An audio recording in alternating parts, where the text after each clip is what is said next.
So forgive me if I'm gonna say things that you already know, but I'm trying to pitch this to a level that everyone can understand. And if there are anything that you don't get, please stop me and ask questions. I don't mind. We will have times for Q&A and discussion afterwards. But let me plow through the presentation. So the title of the lecture today is The Ecological Crisis, Extractivism, Colonialism, Ecological Imperialism and Environmental Justice. I know it's a very long title, but I try to make it as brief as possible.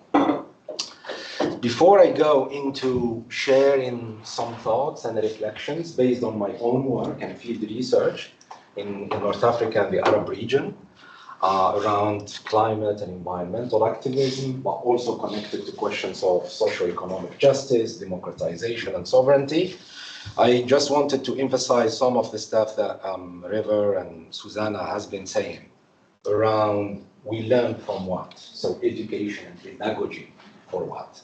And I'm putting two quotes here from radical and progressive educators.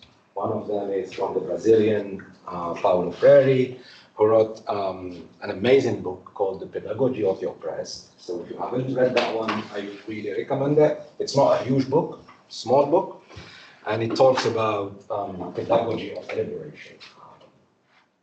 And also a quote from the African-American feminist, Bell Hooks, where both these quotes emphasize the radical practice of education and pedagogy for liberation and emancipation. So the idea is to nurture critical minds in order to change our reality, in order to end injustice, and also stop all forms of oppression. So educating and training people not to become slaves of the capitalist imperialist system, but to become agents of change, revolutionary change for the sake of all of humanity. So I'm not gonna read the quotes, so they are there. I'm gonna share the presentation with you after all the slides, so don't worry in terms of taking notes. And I cannot help but also share other quotes from the excellent revolutionary intellectual Frantz Fanon, Algerian and Caribbean thinker, who passed away in '61, just before the independence of Algeria, who wrote a towering book called The Wretched of the Earth. Maybe some of you know that. If you haven't read it, also please do. It's a Bible for revolutionary thinking, I would say, and for Black liberation all over the world. And the idea of that quote, actually from the last chapter of the book, The Wretched of the Earth, that was written in 1961 when he was in his deathbed. He suffered from leukemia and he died a few months after he finished basically dictating the book.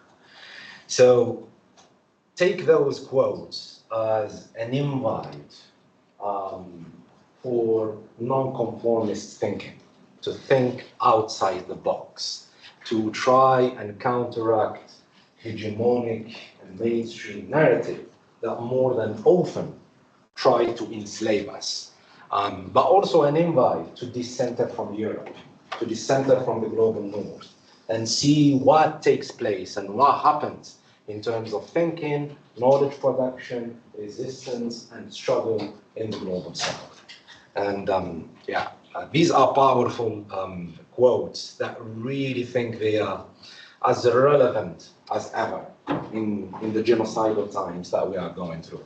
Let us waste no time in sterile litanies and nauseating mimicry.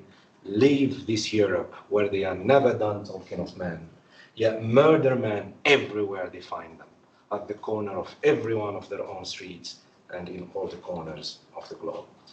For Europe, for ourselves, and for humanities, comrades, we must turn over a new leaf, we must work out new concepts and try to set afoot a new man. And actually, Frantz Fanon is one, let's say, the first thinkers, and the main thinkers, I would say, of decolonization. Decolonization not just in terms of getting your own independence or fighting colonialism in material terms, but also decolonizing our minds, decolonizing our thinking, and embracing other ways of knowledge and being. So I wanted to start a little bit telling you about my journey. I don't want to make this lecture as purely theoretical, but make it a little bit personal, so to see where I'm coming from and where those ideas came. It's not like they were parachuted to me through just books, but it's also through field work, through resistance, through connections with struggles, ongoing struggles in my own region. But specifically my environmental activism around the environmental and climate question started actually with the link of an uprising that took place in my home country in 2014, 2015, in Algeria. There was an anti-fracking uprising. I don't know if you know, do you know fracking? Yeah? It's you frack for shale gas, shale oil. So basically it's a technology called hydraulic fracturing. You fracture the rock so you can get the gas and oil liberated and freed from the rock. And that technology is very polluting, can cause earthquakes, it uses a lot of chemicals, and it has been resisted all over the world, including in the North, including in Europe, including in the US. So there was the idea of fracking in Algeria for gas, and there was an eruption of a struggle and uprising at the time. So for me, the environmental dimension at the time was linked to a broader political economic question that has to do with democratization in my own country, but also with a kind of an extractivist neo-colonial development model that has been imposed since colonial times, and also with the complicity of the new local ruling classes that perpetuates that dependence on fossil fuels. So that was the first time that I started being interested in the environmental questions, because the movement at the time, it wasn't a kind of an environmental movement per se. It was a movement for their livelihoods. They wanted to protect their environment where they live. They wanted to protect their water. And also, it was a kind of an expression of the socio-economic exclusion that those communities were facing for decades. They say, okay, the oil and gas is coming under our feet, but we're not seeing the development that you're talking about. And now you're coming with those projects to destroy our land and dispossess us from our water and even enshrine or entrench economic exclusion. So then I started working in an environmental platform in London called Platform London, that works specifically on the human rights and environmental abuses of the fossil fuel industry. And I did some work with them on Algeria, specifically around the UK's attempt to grab more Algerian gas. There was interest at the time to get more natural gas from Algeria to the UK. And that, when I started doing that work, that led me to another dimension of my activism, with the connections to many environmental struggles in different places in the world, and specifically the role of the fossil fuel industry in causing the climate crisis. So I come from a country that is fossil fuel dependent, and I live here in the UK, so that I started thinking about those issues in a very serious way. And then, with a friend of mine in Platform London, we co-edited a book for the World Social Forum that was organized in Tunis in 2015. The book, the title is in Arabic, and it says the Coming Revolution in North Africa, the Struggle for Climate Justice.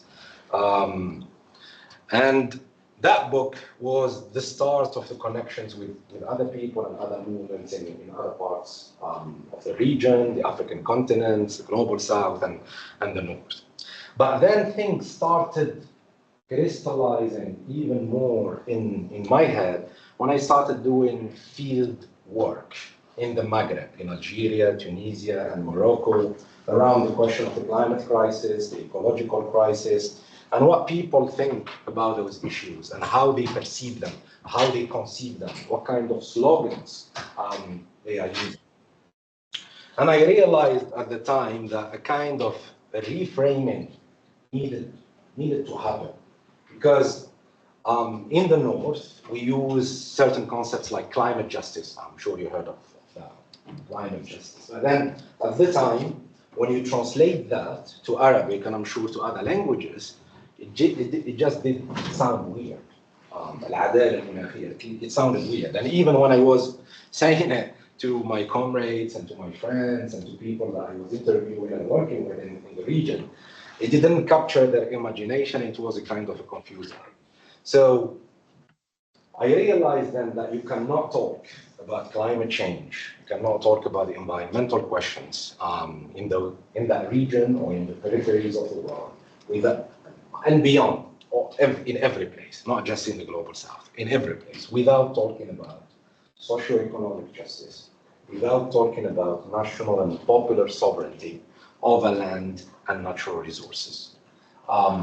And that led me to the next study, which is the struggle for energy democracy in the Maghreb, where I centered the discussion around the democratic and popular control over the energy systems and natural resources in the Maghreb.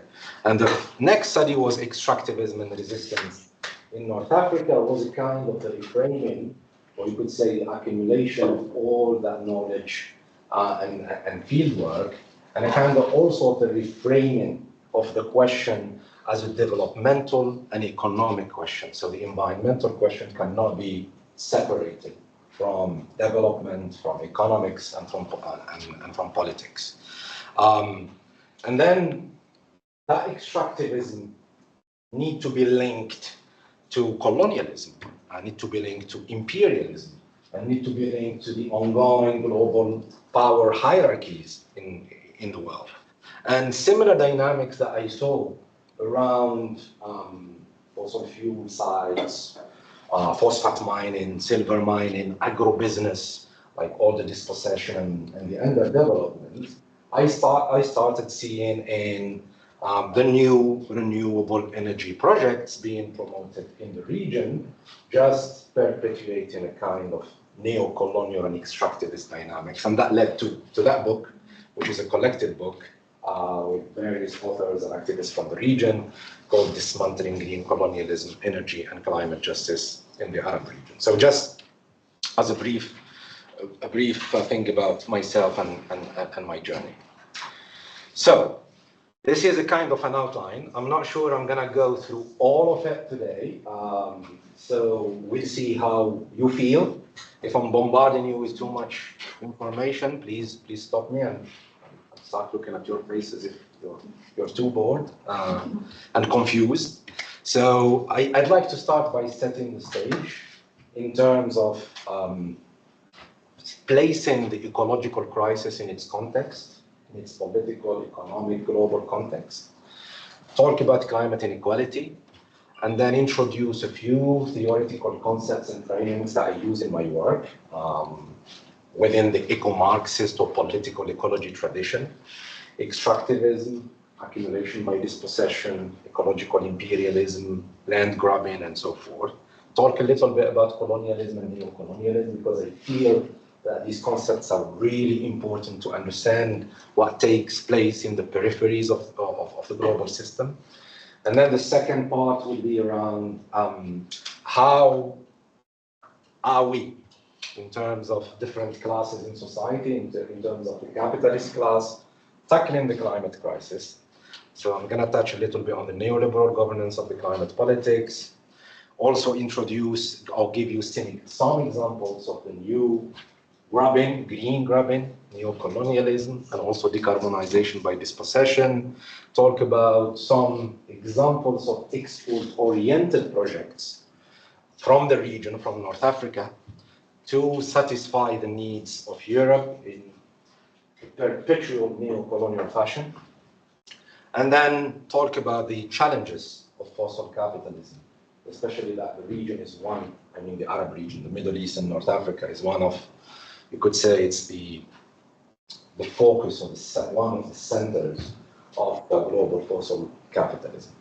And then, yeah, I'll try to squeeze in a little bit about Palestine liberation before the action this afternoon. And then maybe in the discussions we can talk about alternatives. Let's start by setting the stage. So, I think it's really important when we try to understand or apprehend the ecological crisis to talk about the multidimensional global crisis that we are going through. So for me, I don't think we can assess or evaluate or understand the ecological crisis without talking about the crisis of civilization that we are going through. And when I say civilization, I talk about capitalism, I talk about neoliberalism, and democracy, the so-called word, famous word of democracy that we don't finish talking about. So in 2008, I don't know if you remember, some of you should. There was this thing called economic crisis. And it was, that economic crisis in 2008 was like an important moment in really my politicization and my move to radical left politics. I would say maybe in 2008 I was not an anti-capitalist per se. I was seeing the problems with capitalism, but I said, yeah, maybe we can reform it, you know. But when I saw the 2008, how capitalism was resolving its own contradictions and failures by, you know, externalizing the responsibility, by punishing and dispossessing the majority in the planet, said, yeah, capitalism is a system of crisis, is a system of dispossession and destruction. Because at the time, we saw how Western governments saved those banks that caused ravages all over the world, really ravages, by imposing austerity measures. And those austerity measures are continuing because the impacts of the economic crisis is still with us today. Those austerity measures are basically a class war against the poor. I think we need to say it clearly. And we've seen with the coronavirus how the economic crisis and with the war in Ukraine really intensified those contradictions. The pandemic I don't think should be seen just as a health crisis per se. Of course, it is a health crisis, but it's also an environmental crisis. Because the emergence of the coronavirus is linked to the capitalist destruction of ecosystems through, industrial and intensive agriculture, what we call agribusiness, through industrial animal farming, and the commodification of nature, through extractivism, through agrofuel production, and through deforestation. Deforestation played a big role, and this book is very important to explain how coronavirus emerged and how the pandemic is in fact an environmental crisis and cannot just be seen as an isolated event separate from the global ecological crisis that we are going through. And in fact, the pandemic could be just, a taster of potential worse things to come if we don't, impose the necessary measures and the just solutions to the climate crisis. And on top of that, that pandemic also demonstrated how capitalism resolves its own failings and contradictions. Demonstrated the global class and race hierarchies through the vaccine apartheid that we've seen. We've seen how countries in the global north, with their big pharma, were hoarding vaccines and willing to sacrifice tens, if not hundreds of millions of people in the global south. So I think this is an important point to make. But also, the ecological crisis can be seen in the food crisis. The food, we've seen also another crisis, food crisis in 2008, and then we've seen another one during the pandemic with the halt of the global supply chains of food.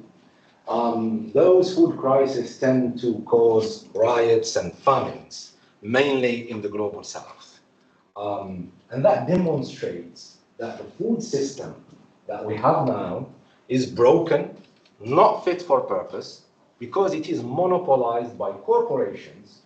That's only goal is to maximize profits through various means: speculation in staple foods, through grabbing land, through agrofuel production, and through a mode of agriculture that we call an export-oriented monocrop agriculture. And I think some Brazilians here would know about that how destructive that model of agriculture is. But also the context that we are in is, as I said, we live in genocidal times. Not just with the genocide in Gaza, but also with the wave of militarism and war making that is being unleashed right now, with rearm Europe, with potential wars being prepared. They tell us, we don't have money for people, for public services in here, we need to impose austerity. They say, yeah, there is no money for climate reparations or climate finance for the vulnerable countries in the global south. But then suddenly, 800 billion euros materialize in the European Union in their program of rearm. And I think the words of Petro, the Colombian president, uttered at the climate talks in the Emirates in December 2023 are really spot on. Genocide and barbaric acts unleashed against the Palestinian people is what awaits those who are fleeing the south because of the climate crisis. What we see in Gaza is the rehearsal of the future, and it's absolutely right. Because the global ruling classes, as I said, are willing to sacrifice millions of black and brown people, millions of white working class people, so they can maintain the accumulation of capital, they maintain amassing wealth, and they maintain their hegemony. And there are many examples. I mentioned the COVID apartheid, the migrants that are being sacrificed in the sea, and the Palestinians facing a genocide, and people are gonna die from the climate crisis. So, against this backdrop, against that system that generates inequality, poverty, destruction, people are not passive victims. So we cannot just say, it's gloom and doom. People resist. People rise. People do uprisings and revolutions, challenging the predatory nature of that tiny elite that dictates its rule all over the planet. And that's how we should see the recent pro-Palestine movement, the student encampments, the Arab uprisings, and various uprisings in the global south, indignados, if you remember, back in 2011, 2012, in Spain and Greece, against neoliberalism, and so forth. So people rise against that system, which is the capitalist imperialist system.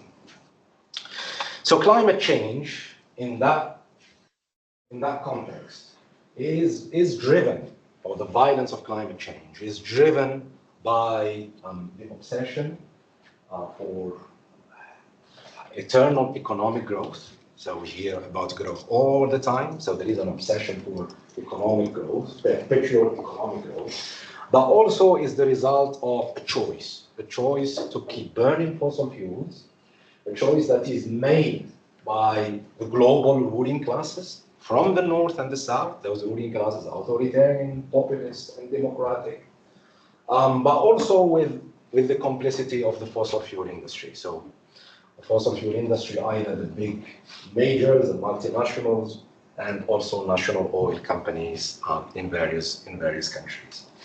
So briefly, the climate crisis needs to be seen, and this is really important, as just one dimension of the capitalist exploitation and imperialist domination of humanity and the planet. If you don't have that diagnosis, all the solutions that you're gonna put forward are gonna be false solutions, and gonna be solutions that divert us from the real solutions. And exactly this is what is happening right now. I'm going to tell you more about those 4 solutions later on. Do you need to add one? Okay. All right. So,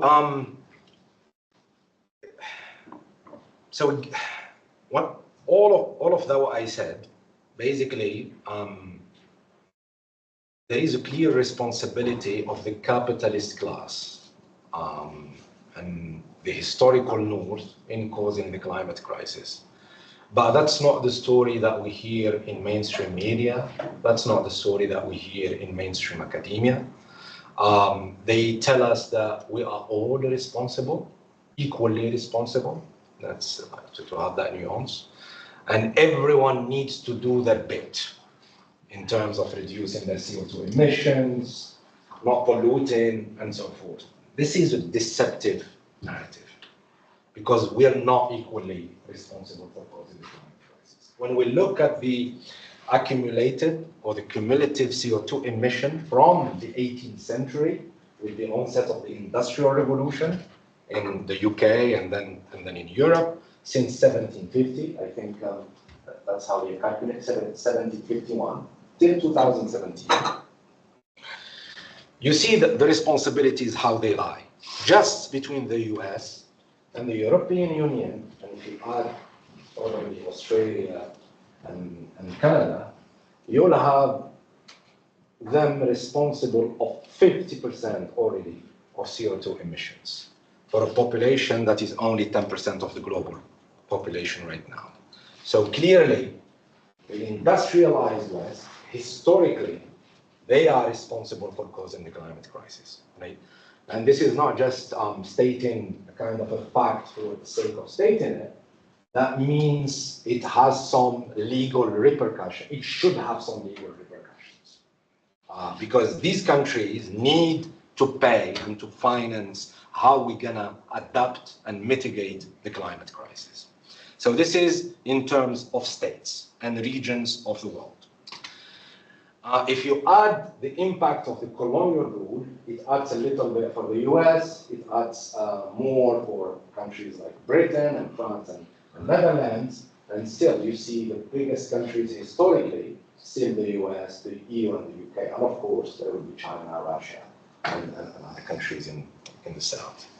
Because there is this argument in the climate talks, the problem is China. Always they say, the problem is China. Yes, China is a big polluter, it's a big economy, we know that. But historically, they're not responsible in causing the climate crisis.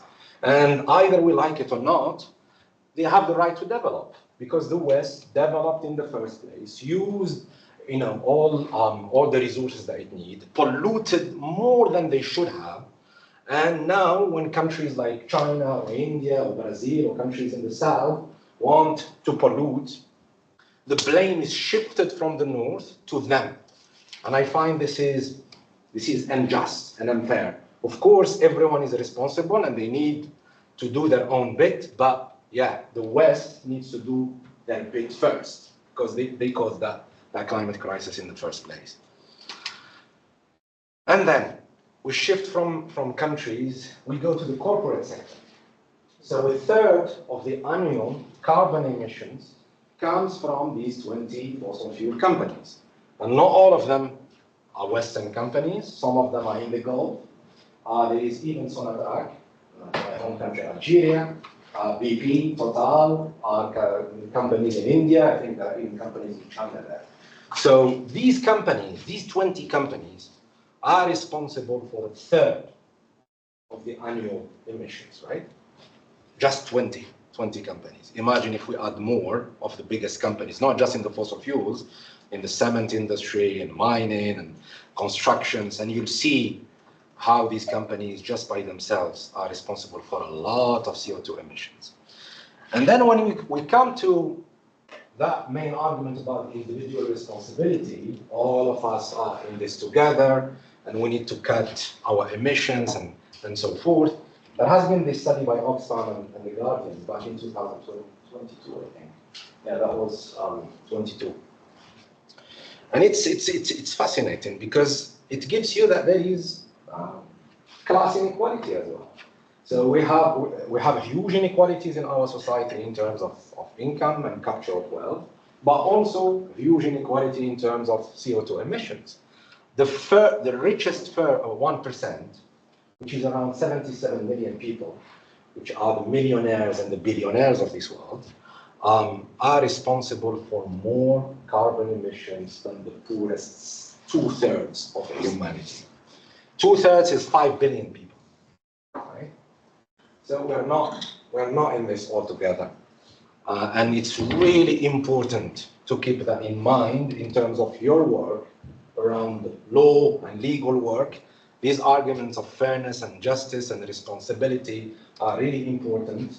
And the richest amongst us, the most powerful countries in the world are doing everything to divert, the attentions from their responsibilities and externalize again the cost somewhere else.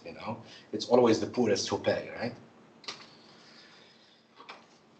Now, I'm going to move a little bit now to the conceptual part of my first presentation, because I don't think we can understand also the ecological crisis without talking about extractivism. And what do I mean by extractivism? Extractivism is a mode of accumulation and appropriation that has been unleashed all over the planet since the 15th century with the European conquest of the Americas. And as you can imagine, that conquest was shaped or seen in blood, violence, plunder, exploitation, slavery. And a similar process took in other parts of the world. Okay, North Africa, the Arab region in the 19th century, a similar process took place. What does it mean exactly? So extractivism refers to those activities which remove large quantities of natural resources that are not processed or processed to a limited degree, especially for export. And these last few words, especially for exports, are important in defining extractivism, because this is where the dependency is created. Dependency on international markets, exporting raw minerals and importing high industrialized products, creating an equal exchange and a drain of wealth from the south to the north.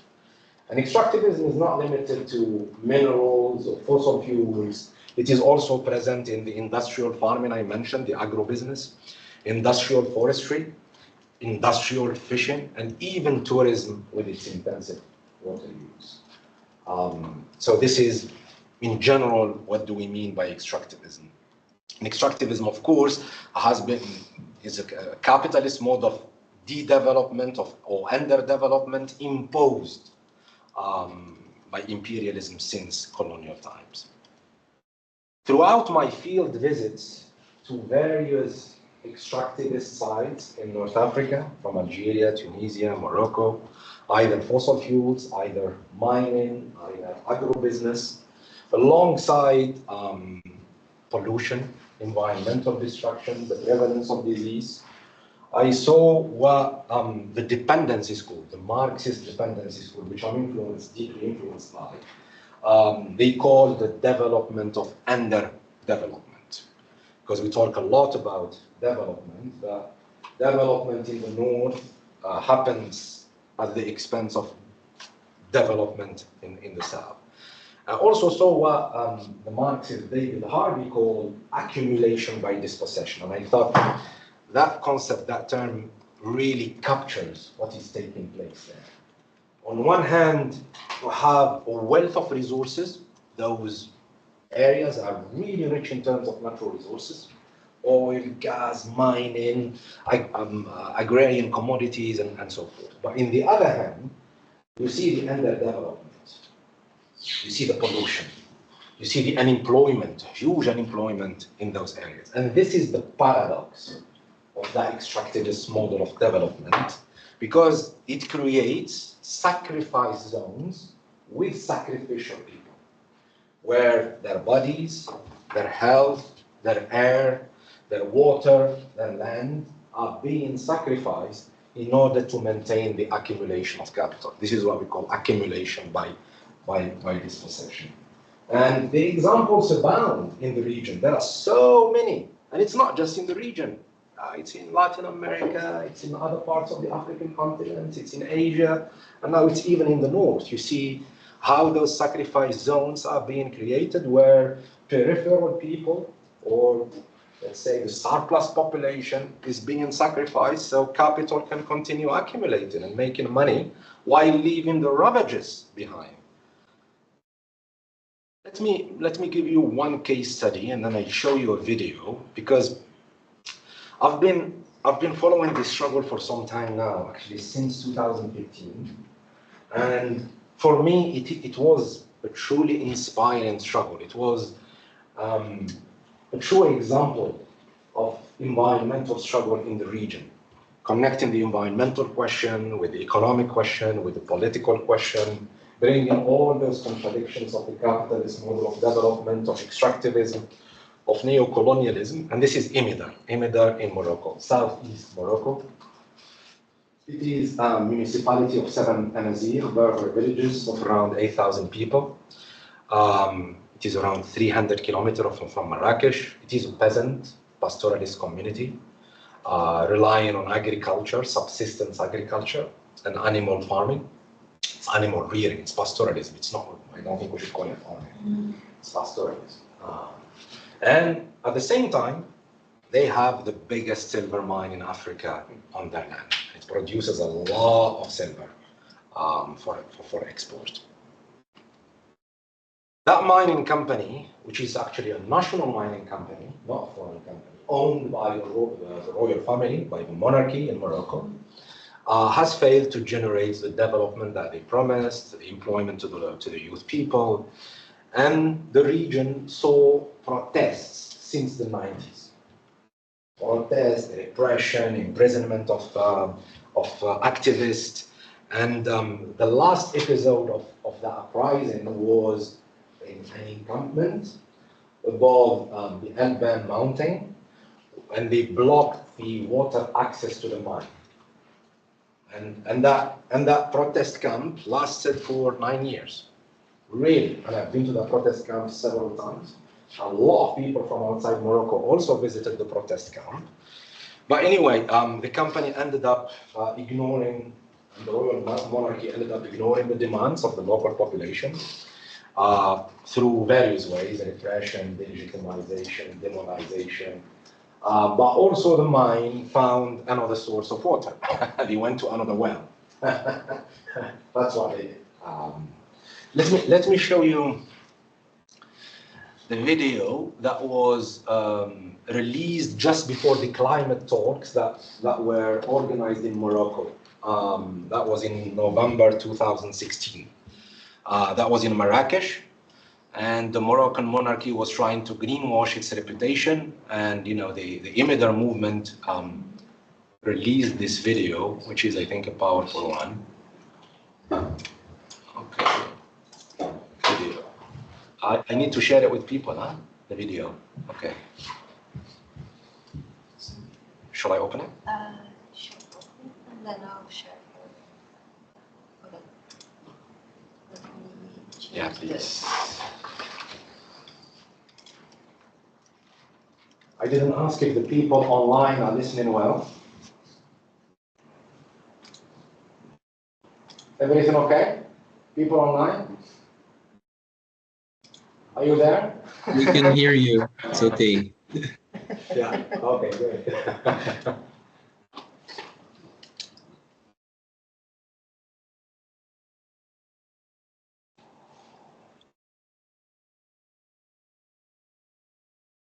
He was an independent observer. He went in there, started engaging and discussing. We didn't make a big issue of that. And there was an outcome. They're up in arms about the outcome because General didn't get elected. And that horrible advocate didn't get elected. Oh, sorry, am I? Yeah, go to MS and YouTube. Go click on the 3 dots. Is it this one? Yes. Yeah. Three dots. Oh yeah? And then? Yeah, mute part. Okay. Sorry to be authoritarian.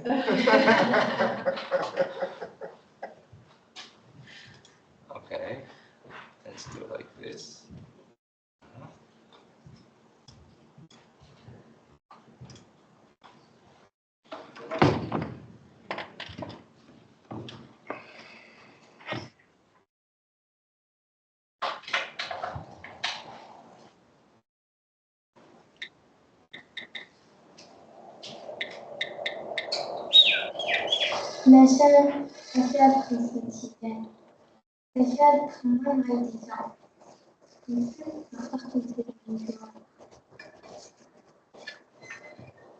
تشخيص الرسالة المستقبلية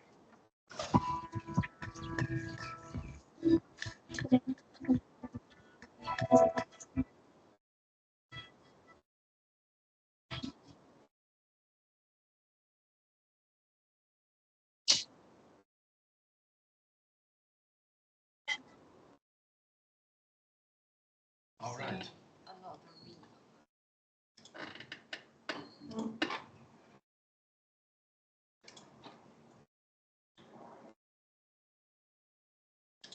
Should we just send them the link and they can watch it? Let's try. I think now it will work. Should we restart it. Yeah. Sorry, people at home. We are fixing it. Are you seeing the video now? Yeah.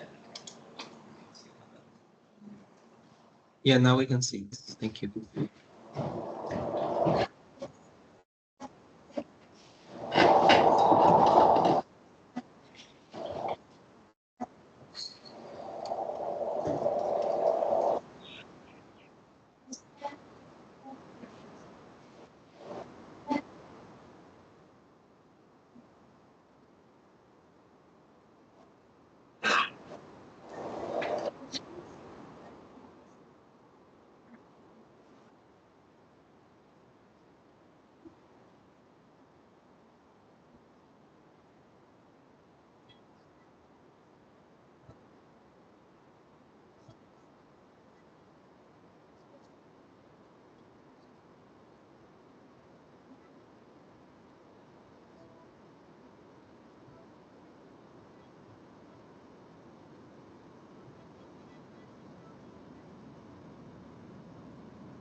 How do you share again the presentation?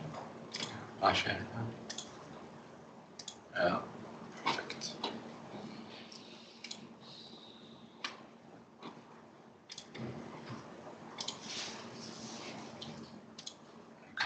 Thank you.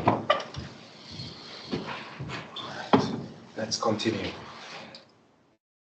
So, extractivism also cannot be disentangled from the global war machinations and the militarist governance of the world. And Iraq and Libya really warrant more attention in this regard, as they are the victims of the violence of fossil fuels and the Western fighter jets and bombs that go searching for their abundance. We saw how the whole country of Iraq has been destroyed through a system of sanctions since the 90s, and the US, British invasion of Iraq in 2003. And that occupation caused damage and destruction at various levels. So the human toll was so huge. 1 million people got killed, murdered, millions of people displaced. But also we saw a lot of environmental destruction, pollution, radioactive depleted uranium residues that still cause health and environmental issues till today. But at the same time, that occupation is just another example of extractivism and imperialism, let's say clearly, in terms of trying to privatize the oil resources of Iraq and give a bigger share to the British and American companies. So when I talk about extractivism, for me it is a very useful framework of analysis, but also a mobilizing framework, because a lot of movements, environmental movements, especially those are pitted against mining and fossil fuel projects, they find it useful and they mobilize with it. But I feel that it needs always to be connected, to capitalism. We cannot just have talking about extractivism without talking about capital accumulation, but also of talking about imperialism. And I think these frameworks here, I'm not going to go through them in detail, are useful. So if you find them interesting, you can explore the literature, or you can get in touch and I can point you towards interesting papers and books around the topic. Ecological and equal exchange and ecological imperialism.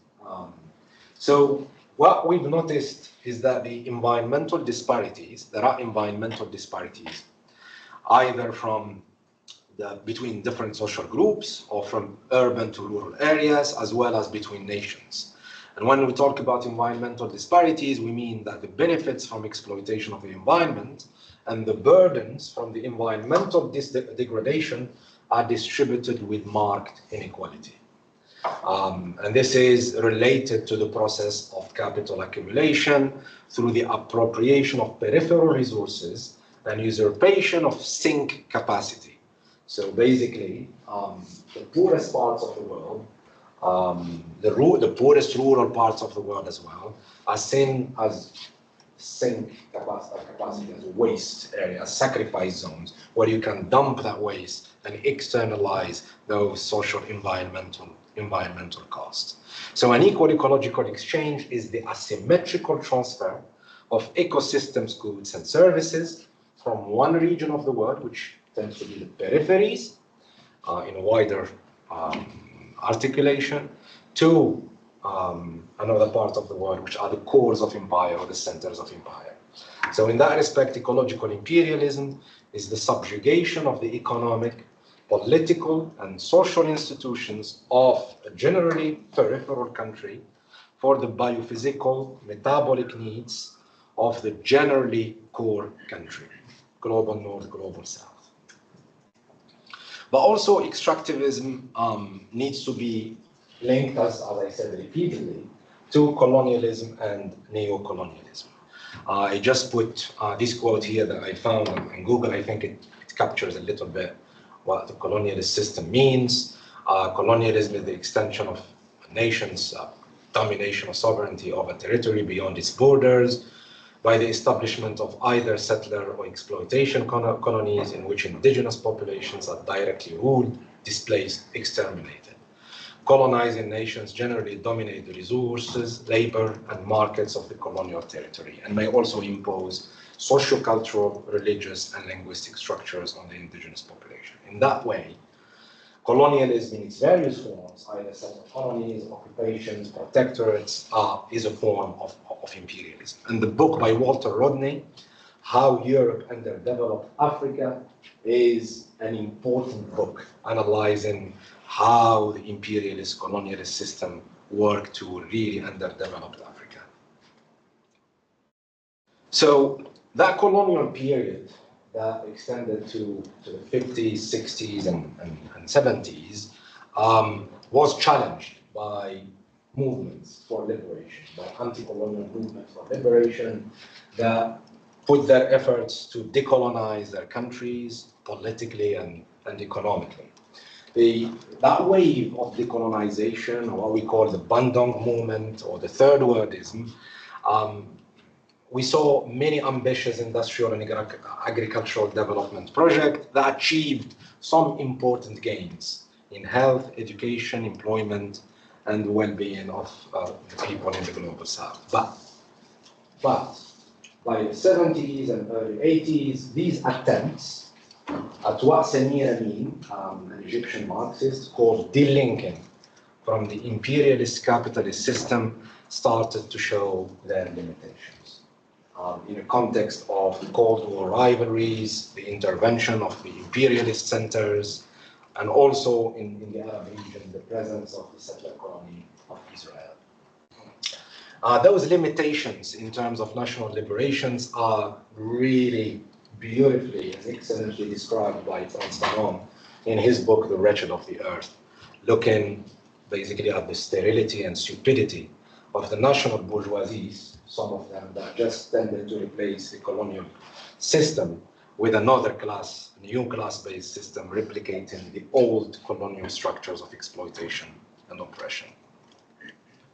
This is a quote from some of my writing, just trying to define what neocolonialism means in the global south. So colonialism, if it ever formally ended, is continuing in other forms and at various levels, including the economic sphere. This is what some scholars and activists call neocolonialism or recolonization. The economies of the peripheries, the global south, have been placed in a subordinate position within a profoundly unjust global division of labor. On one hand, as providers of cheap natural resources and a reservoir of cheap labor, and on the other hand, as a market for industrialized high technology economies. This situation has been imposed and shaped by colonialism, and attempts to break away from it have been defeated so far by the new tools of imperial subjugation. Crippling debts, the religion of free trade, structural adjustment programs imposed by international financial institutions such as the World Bank and the International Monetary Fund. And with the 80s, with the global neoliberal counter-revolution, we saw the consolidation of neocolonialism, because neoliberalism just crushed those experiences and a new era has begun. Comprador classes, submissive elites wanting to be integrated in international capital. In many countries in the world, we saw a reversal of those gains of the decolonization period. I talked a little bit about the new tools of imperialism, structural adjustment programs, conditional aid, debt. These are the tools of plunder. When the IMF comes to you, it does not come to really save the people and give them a good livelihood. It's about opening up the economy for foreign capital, privatizing the economy as much as possible, cutting on public services, and those structural adjustment experiences, I would call them really counter-revolutionary experiences. And foreign capital, the corporate sector, and also local capital took advantage of those openings and exploited the working forces in those countries, plundered the resources, and helped in the ecological crisis. So this is just another definition of neocolonialism. I'm not going to go through it, but just to give you a few examples before we open up for a small discussion. So I talk about colonialism and extractivism and so forth. That's in the energy sector. So I talked about the anti-fracking uprising at the start, right? So France at the time in 2013 banned its companies, including Total, to frack on its own territory. But then at the same time, it was providing diplomatic support, especially to Total, to go and frack in Algeria.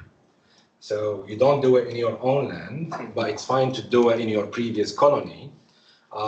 This is energy neo-colonialism to me, an environmental risk at the same time. Because the costs, always environmental costs, and if you're going to create sacrifice zones, are going to be somewhere else, while your multinationals are making money, and also that gas is being exported somewhere else. So some people in the north have their energy security and so forth. So this is an example of energy neo-colonialism and environmental racism. What took place in Nigeria for decades by the company Shell is it's beyond imagination. It's an ecocide. It's a militarization of society because Shell was funding some militias to protect its own sites. It's a total sacrifice zone. And I've put some quotes here by some Ogoni leaders who resisted Shell and mobilized against Shell. And actually, they've been, I could say, executed by the Nigerian government with, of course, the approval and complicity of Shell. One of those leaders was Ken Osarawiwa. He's a poet, he's an intellectual, he's an educationist. He said the Ogoni have been gradually ground to dust by the combined efforts of the multinational oil company, Shell Petroleum Development Company, the murderous ethnic majority in Nigeria, and the country's military dictatorships. You see the intersections between the environment, the economy, the political, neo-colonialism, extractivism at play within that capitalist predatory system.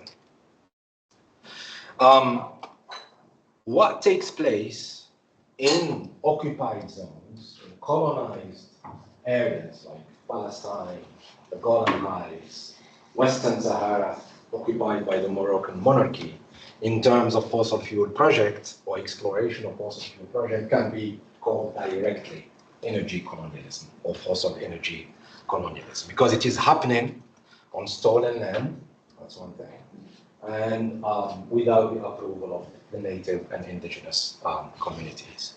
And one of the examples is the East Med, the new resources, the new gas fields. There is a huge competition around them.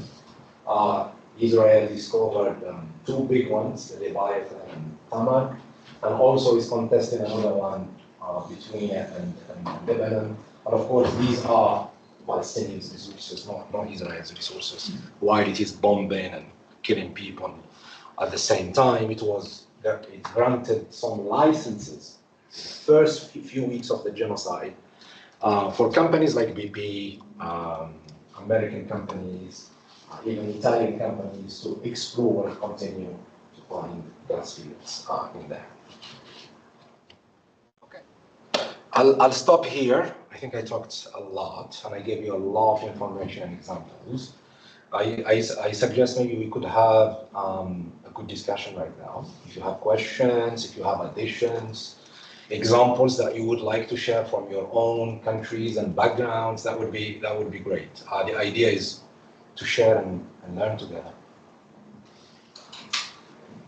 And the room is very warm. Yeah, it's boiling. So I wanted, I'm a PhD researcher in Antwerp, Belgium. My research focuses on more conservation finance, sustainable finance, actually where I see also, especially in Belize and Seychelles, in small island developing states, where I see kind of exclusion of fisher folk or local users of seas and oceans, of course, through conservation projects, so that investors in the global north can tick their boxes in their bookkeeping activities. So actually how the conservation, restoration and sustainability outcomes become just bookkeeping activities while there are blue injustices are happening. But I was thinking in my research something that I came across was really agency of the domestic actors. I think it's very important to clarify the agency, who has agency in these processes when we speak of neocolonialism, because of course there are people who speak of blue neocolonialism also, with the increasing sustainable blue economy activities. And to be honest, what I realized that especially the governments in island states, I mean, we of course we can always speak of a neocolonial dynamic because of the because they don't have many options, of course, for like bringing finance to country, especially with unequal currency exchange rates, etc. But on the other hand, you also see that exploitation occurs within the country through the hands of local agents, actually. So I think in that way it's very important to, when Franz Fanon also was speaking about domestic bourgeoisie, right?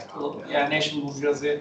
I think it's very important to also clarify that even some political party in Belize, for instance, like the current government, that kind of disposes fisher folk, of their fishing areas, which really reduce their incomes. And like Belize's fisher folk, they are the, for instance, second poorest fisheries households in the Caribbean region, and still the government does that. But the current political party doing it is the party that decolonized Belize in the first place.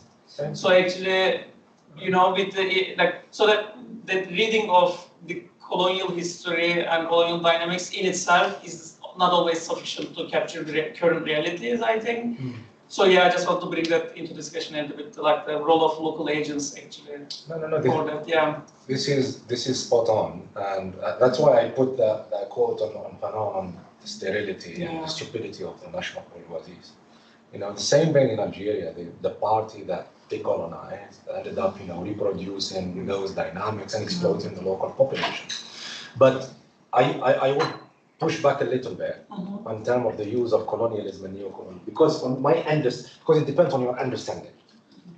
If you understand colonialism and neocolonialism as purely an external agent coming and doing that, I agree with you. But colonialism and neocolonialism always function with local agents. They have their local agents. That's how they work, especially neocolonialism. Some of them call them lackeys, comprador elites, and some of them are aspiring to be integrated in the global capitalist economy to benefit from it. So I think this is really important to say. But I think the main contradictions remain at the global scale, that we have those hierarchies still there.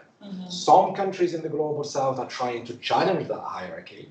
One of the biggest actors is China, trying to benefit and have a say on the table. There is the BRICS space as well, even if it is contradictory, very contradictory.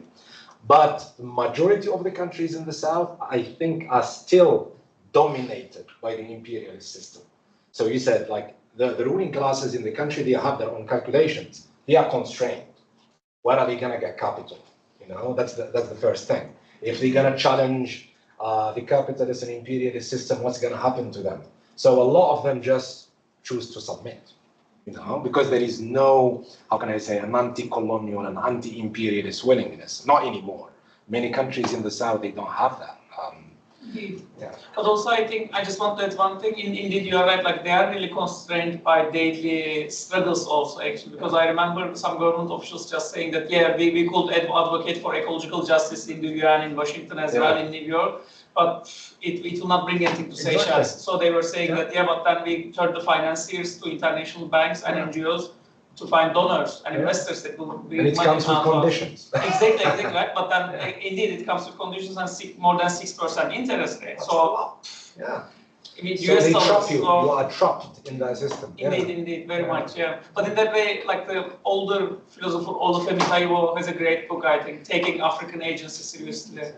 That he discusses a lot. No, but I agree with you. The agency argument, for me, it's not just about some northerners or foreign capitals coming to our country. Thank you so much. That was That was wonderful of sharing, and that prompted thinking about my own research, in particular on the point you made about the extractivism is not constrained to just mining, but also in things like farming and fishery. So I did my ethnographic research in the Chinese farming company. They were the biggest hog and chicken raiser in China. And I personally worked in those industrial farms for over 3 months. So I know very, very acutely how that setting alienates not just human beings, but animals as well, in order to synchronize the biological cycle of all the animals to maximize profit. You make the whole thing very unhuman for the human beings, very unanimal for the animals. And then to keep that going, you have to use lots of chemicals, and that just starts the vicious circle. So I feel that's very on point, and that gives me lots to think about. But I also have a question for you. So in the context that I'm looking at, it's a domestic company, it's very successful. So there is no need for them to go for any financialization. And the company was founded by a group of peasants in a relatively undeveloped section of a very affluent province, because the land condition was poor for other agriculture enterprises. And so that was the best people can do, and that was why they came together to start this farming company. And even to today, the main business model was to do a sort of policy subsidized contract farming with the local peasant farmers. So you can see all the environmental extraction that they were doing on animals, on environment, on human beings. But then at the same time, I feel very difficult to criticize them, because precisely we don't have colonialization, we don't have a militant dictatorship, and we just have what seems like a very genuine bottom-up endeavors to make their own lives better. So I wonder, what would you say to this sort of situation, which seems to be very clear on extractivism, but very nuanced and vague in terms of many other things that we're talking about? That's a difficult question. That's not an easy one, and I want us to think about this, because this is a contradiction that we have, and things are not black and white. You cannot just denounce without thinking also about the alternatives, thinking about the realities of people, their needs, their material needs. Sometimes compromises need to be happening. But at the same time, I think we need to have that vision. When you see an industry that is polluting that much, that creating some ecological instability, what Marx calls the ecological rift. I think there is another concept called the ecological rift between the economy and the environment. The economy is not, there is a mismatch, because what you're doing, and this actually came from the exhaustion of land in the 19th century when they started agribusiness. So they noticed that the chemicals that were already in the land are being exhausted by that capitalist mode of production. And then how does capitalism resolve that? It comes up with chemicals, fertilizers. And then they go and get those fertilizers from Latin America. And then they exhaust that fertilizer. And they need to do synthetic fertilizers, which is another polluting industry. So the problem is the capitalist mode of production. Of course, you cannot end that capitalist mode of production right now, overnight. But that's the vision. And you need to think about how you're gonna do that with those companies. First, strong regulation needs to take place.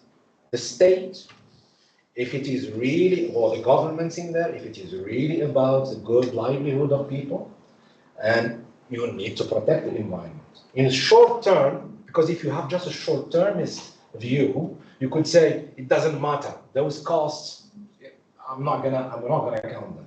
But in the medium to long term, you're going to create sacrifice zones around those areas. You're going to create more pollution that will affect people's livelihoods. And actually, that's all those examples that I showed in EJNA. Yeah, in the first years when the mine started, there was nothing. But then people started seeing the impacts on their land, on their water, on their agriculture. So the state needs to have a strong regulatory framework on all companies, national or foreign companies. And then those costs need to be integrated, subsidized. Otherwise, that short-termist thinking is going to create you more problems down the line, problems that are more costly to resolve. Yeah, I absolutely agree on that. And the Chinese government did start to build a very robust regulatory framework. But I'm a socio-legal scholar, so there is this great, huge gap between law in books and law in practice. There is only that much things regulation, and in particular environmental regulation, can do. I'm not saying that environmental regulation and environmental protection is not important, but it's also a thing that you mentioned in the presentation. The problem and the challenge is always very intersectional, it's very developmental, so you can't, it's almost like an endless circle of things. Once you press down the environmental problem, the stress will only penetrate into other areas of development. Say, for example, adding up to the rural-urban divide in China, and added up to the contract farming, compliance costs that the farmers are bearing upon, and not just the corporation itself. So I just feel like regulation is absolutely something that we have to do, and that needs lots of political mobilization already. But I'm sure that you will agree with me that that is definitely not the end of the matter. No, it's not the end. The end is to move towards more sustainable industries, more sustainable ways of producing things. And this is not going to happen next year or in 5 years or 10 years. I think we need to have that timeline in our heads, because we need to be realistic. Even given the balance of forces on the ground, people who are putting those critiques, who are pushing forward for regulation, who are pushing for change of the system, because we need to consume less. At least the richest amongst us need to consume less. That's the problem. Because the economic model in China is based on the consumption here in the West. So it's feeding that. The whole system is just lopsided, and it's not within the ecological boundaries of the planet. And the climate crisis that we are seeing now is just the expression of this unsustainability. We are really moving to the abyss, and urgent things need to happen. Those extractivist projects need to end. No new fossil fuel projects need to come in line, and strong environmental regulation needs to take place, while thinking about, again, the responsibility of people, corporations, for example. The polluter needs to pay. There is this principle, polluter needs to pay. You need to enshrine that in law, either national, regional, or global. That will touch on national companies, that will touch on corporations, but also the responsibility of the industrialized West. They are not putting the climate finance. They are not helping those countries in the South to overcome those environmental problems. Because China has some resources. If we think about other countries, much poorer countries, they don't. And they would say, okay, that's not my priority, to resolve that environmental problem. I have much more pressing priorities: jobs, feeding people, access to energy. So these need. There is a contradiction. There are tensions between those questions, and it's not one solutions everywhere. Context matters here. So if certain things would work in China, maybe they wouldn't be working in Tunisia. So we need to take into account the whole, economic and political context of those countries. Yeah, the thing in my research, I'm looking into ports, but then, on how they affect actually the industry and the zone. And one of the things that I try to go beyond when you talk about environmental law, it's like exactly the principle the polluter needs to pay. Because to some extent, at least in Antwerp, what I was looking in the case study, one of the problems we have like oil companies. And then if you go to see, okay, it's not possible to amend, like the soil, everything, it's already polluted. So you go to a case that, okay, the polluter needs to pay, but it's unpayable. It's it's already, so how, I don't know, like to which extent still working with these principles in environmental law serve us right? That's one of the questions that I'm posing myself. And what do you think? The thing for me is like, at the same time, the polluter never pays, because the polluter in the end is the one that actually has the economic resource, and they're gonna make the maximum to pay the least. Yeah. So you have, in the end, the balance of like financial capital or like economic capital, political capital as well, because you have, because my problem with like enforcing like another side, sorry, I'm being confusing. No. This is Antwerp, and this is what happened. Like, so I go back to Colombia, that's another case study, and then you had in the 90s all the push for environmental legislation happening. What happened? The government implement with polluter needs to pay, you need to do environmental assessment and everything. The thing is like you create a whole bureaucracy that the smaller ones, that's the fishermen, the mining, they couldn't fit to the extent to the criteria. So they are doing it illegal. So you criminalize the smaller ones and you open the space to the big companies arrive and the transnational arrive. And then with like the legal offices and their capacity, they actually are the ones to fill the form and have the right legally to explore and extract by law, and they are doing it right. And back in the 90s that we would say, okay, the polluter needs to pay, or we're working with that. But until the moment we didn't know that the damage that was being done, and that was not calculated in the polluter space. So I think we have like two cases where I'm really afraid of looking at environmental legislation as need to be enforced and need to be enforced by the state in the sense like we are talking about yesterday, we have capitalist states. So you're saying to me that we are using an agent that's like a capitalist force, and then we're hoping on them to enforce an environmental legislation that actually doesn't work anymore. This is a contradiction. Another contradiction. I really know that's contradiction, but like in some sense, I also feel because that case, like we're not gonna change in 5 and 10 years, and I'm pretty sure. But then at the same time, like if I'm in other space than not here, are we gonna talk like the polluter needs to pay? We need to maybe revise how to do the calculation, but that's how the system works right now. So until now, I think okay. I'm trying to find the extent to actually the polluter pays, and then the pays is already one thing. But like when you think about law and like climate justice and how you're going to implement that, because I think like just implementing legislation, if you keep on the same principles, even though we know it's not going to take much, it's like we saw it's not working. Like so I have two ideas to say here, and maybe we open up also to other people to share. Look. Do you think that I believe that law would end the genocide in Gaza? I don't.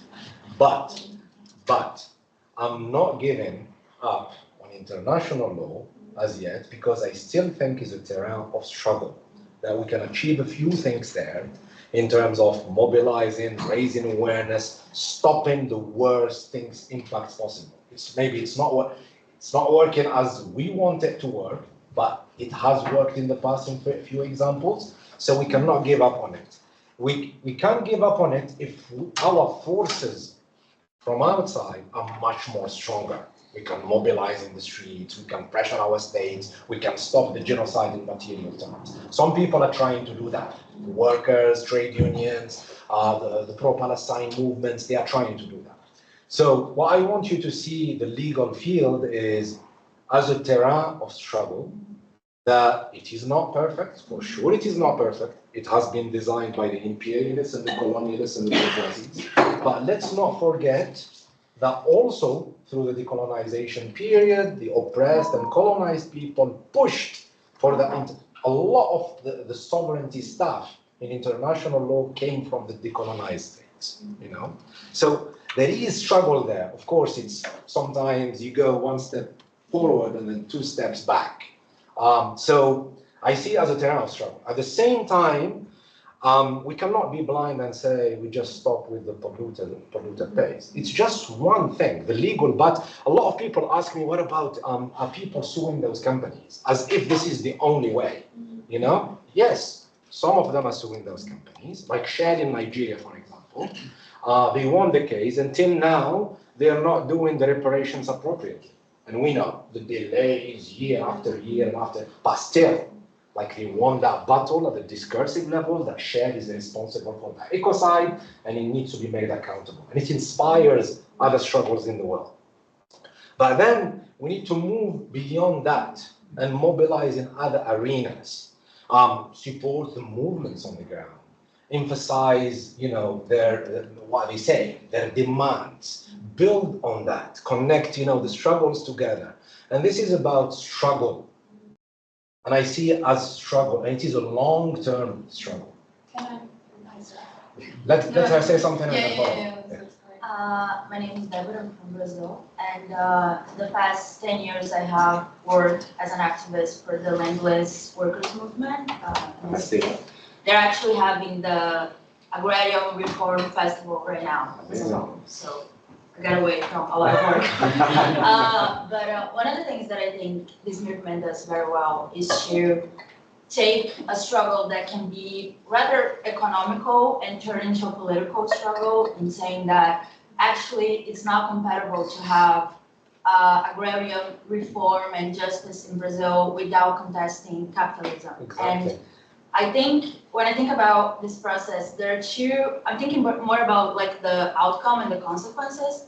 So in one hand, you have companies like Monsanto, who produces genetic modified seeds, and it merged with Bayer that produces medicine. So it's like they're selling the contaminated food and the medicine for the contaminated food at the same time. So this is like it's one of the most absurd things, but it's just a movement that That's capitalism. It's absurd. Capitalism. Like they know the outcome, and they're already preparing to accumulate capital from the disease that they're causing. And the other thing that I find it interesting is how we need to really think about ecological struggle as class struggle, because capitalism is also appropriating this and turning ecological justice as a whole as a market niche and turning it into commodities. And now you're selling, so the same company that sells the food with agrochemicals is the same company that is going to sell the organic food. Exactly. So you're going to have the poor people not having money to assess the organic ones, and the people with money are assessing the organic ones and being like, oh, I'm green, but I don't pollute, I have like a green lifestyle, but that lifestyle actually costs a lot if you don't have class struggle involved. So I don't know, I just wanted to... No, you said something, ecological struggles are class struggles. And I think we need to have that in our mind. And yeah, picking up on that, I guess I was wondering, because we were talking with Workers for Free Palestine about worker organizing in arms factories here in the UK, right? To get to a point where the workers feel enabled and empowered to say we're not producing these weapons anymore. And I wondered if in Algeria or in the places that you did your field work, if there is a union or worker organizing happening, because presumably the workers, even if the bosses are French or like European, the workers will be local, right? So in Morocco, it's happening in Morocco, it's happening in Tunisia, because Morocco, many ships coming from the US with weaponry and armaments actually transit through Tanja, the main port there. And Moroccan trade unionists, but also civil society activists, pro-Palestine activists, have been doing a lot of work on that, and they have been repressed, jailed. So there is work ongoing. Tunisia also, there is a lot of mobilization, but there are no US shipping going through Tunisia, Morocco mainly. Even in terms of the silver mine that you were talking about and the energy companies that you looked at, I wondered if there's worker organizing happening there. Not a lot. We're trying to do that actually with one of our partners called Trade Unions for Energy Democracy. And we're trying to push that boycott, BDS, all over the world, including Brazil. There is work ongoing, but still in its first steps, because the context in the Arab region is different than other parts of the world. most of the main trade unionists are pro-business and affiliated with the governments, with the authoritarian governments. And some of the independent ones have been really pressed and crushed. But still, there is organizing, there is struggle. In Algeria, not much. Morocco, Tunisia, yes. Egypt, not much. You cannot move in Egypt. It's a really ruthless military dictatorship. But I agree, there is more work to be done on that front, and we are pushing for it, really. Because that question of energy democracy or energy sovereignty in the region, if you don't connect it with Palestine liberation, you're missing the point. Yeah. You had something to say? I am Felipe, my name, also Brazilian, and I also wanted, I was thinking already because of Latte's comment that the MST has also, I think, an interesting example from the financial side, that they have started, I think, 2 or 3 years ago, raising money in the capital markets, the so-called, I would translate like a receivable credit from the agribusiness. That they are raising capital money from the open capital markets to finance the agribusiness of organic rice production. So it's a very tricky and intriguing. Is that MST you say you're doing this? The landless movement. So it's very interesting. I think you can add that. No, as you come from the region. Yeah, MST is like the largest organic producer in Brazil, and there's a guy, which I think is familiar to all Brazilians, Dr Moreira. He's one of the biggest investors in MST, and he was a banker, and he left, and he is now financing the left and with progressive. What's his name? Eduardo Moreira. I can send you, and he like gives talks and brings people to talk to Brazilians like for free. He has like an institute, and he's one of the people behind the financialization of MST. So it's an interesting shift. I didn't hear about this financialization of MST. I know that they have a lot of problems, but but this might be a good thing. I don't know. Yeah, thinking of who is behind and how they are using this to shift things around, like in a good way, maybe. To sustain the movement, in the sense like we are in the capitalist system and you need to have money to fund your movement. So it's a way that they are using the system, but to fight against it, I guess, like, I think so. And also for like people from the left, they're like, oh, you're buying titles. Instead of buying titles of big enterprises, you can buy invest your money at least in things. So it's kind of go the whole way of the discourse around the. No, there are, philanthropy is full of contradictions. I work for the Transnational Institute myself, and we get money from all these foundations. Are they perfect? No, they're not. As long, for me, like the way I think about it, as long as they give us money without putting conditions, I'll take the money and do the radical and revolutionary stuff till they cut the money, which is the case now with the EJNA. But one thing that I wanted to say before I think we take a break, I think we should take a break, I'm sure you're all tired and you want coffee, is those movements that we mentioned right now. Because sometimes there is a tendency from the neoliberal system to frame things as there is no other solution. But a lot of movements have been building for decades. La Via Campesina, MST, there are many social movements, trade union movements. They come with their own contradictions. They are not perfect, but they try to build another world. They challenge capitalism. They bring some other ways of thinking and doing. And I think we need to emphasize those experiences without romanticizing them. Sometimes you need to keep your critical mind and say, okay, what you're doing here is wrong. Maybe we can think of other ways. Okay, let's take a break now. Is that how much? So imperialism, we shall fight until we win. I think this is still an ongoing struggle. Let me now share the presentation again.